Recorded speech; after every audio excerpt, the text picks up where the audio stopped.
Dans cet exercice, on s'intéresse au régulateur de charge qui permet de maximiser la puissance électrique fournie par un panneau solaire.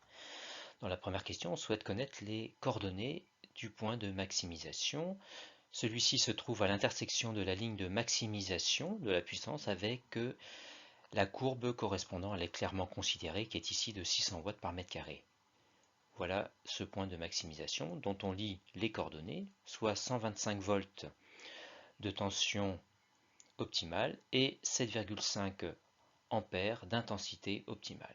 On en déduit la résistance optimale à l'aide de la formule qui est donnée en divisant tension par intensité, soit 17 ohms pour la résistance optimale, qui permet, lorsqu'elle est réglée, de maximiser la puissance électrique que fournit le panneau. Puissance électrique que l'on veut calculer dans la question suivante.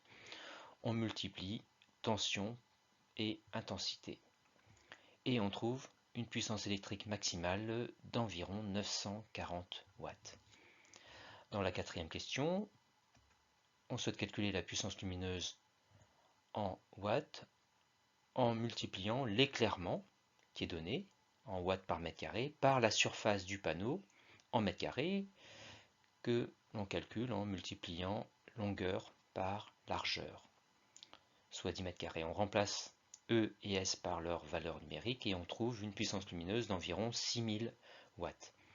On en déduit le rendement optimal du panneau solaire en divisant la puissance fournie au mieux, c'est-à-dire la puissance électrique maximale, sur la puissance reçue, qui est la puissance lumineuse, soit un rendement de 16%.